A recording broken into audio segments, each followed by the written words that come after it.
சுஹாஸுக்கும் கஜேந்திரகுமார் பொன்னம்பலத்துக்கும் கஜேந்திரன் செல்வராசா கஜேந்திரன் நம்பிக்கும் ஒரு பகிரங்க வேண்டுகோள். எப்படி வேண்டுகோள்ண்டா, சனமே வேண்டாம். ஏன் சனம்?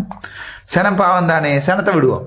இப்போ உங்களுக்கு நீங்கள் லோயர் மேன், உங்களுக்கு போலீஸ்கார் வழக்கு போட மாட்டாங்களா? யாருக்கு வழக்கு போடுவாங்க? சனத்துக்கு தான் வழக்கு போடுவாங்க. ஸோ 3 பேரும் நானும் நான் மம்பட்டி எடுக்கிறேன், என்னத்தால உடைக்கலாம் வியாரையே கடப்பாறை எடுக்கிறேன். நீங்க ஆளாளுக்கு ஒரு அலவாங்கோட வாங்குவோம். நாங்க 4 பேரும் மட்டும்தான் போறோம், வேற சனம் பெறக்கூடாது. ஒரு சனமும் விகார உடைக்க வரக்கூடாது. நாங்க 4 பேரும் போறோம், ஒரு மதில இருந்து ஸ்டார்ட் பண்றோம், மற்ற மதில் வரைக்கும் முடிக்கிறோம், அப்படி வீராவசத்துல வெளியே வாரம். இல்ல விளங்குதடா, விளங்குதல்ல மொக்கு சாம்பிராணி என்று இப்போ இந்த என்னத்துக்கு கூவுரியல் விகார அடிக்கோன்மெண்டு ஏதோ ஒரு அரசு எடுபடி வேணுமென்று ஒரு குழப்பத்தை ஏற்படுத்துகிற வகையில்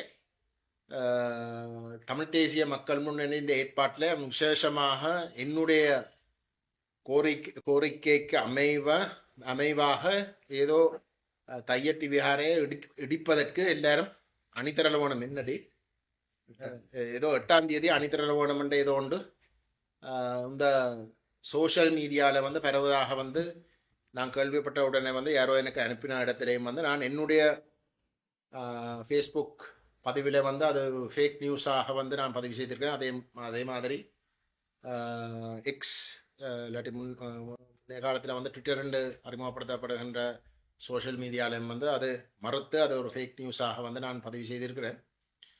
அதையும் நான் சொல்ல விரும்புகிறேன். எங்களை பொறுத்தவரையில் தையட்டி கட்டப்பட்டிருக்கின்ற அந்த சட்டவிரோத விகாரை அகற்றப்பட வேண்டும்ன்றதில் மாற்று கருத்து கிடையாது.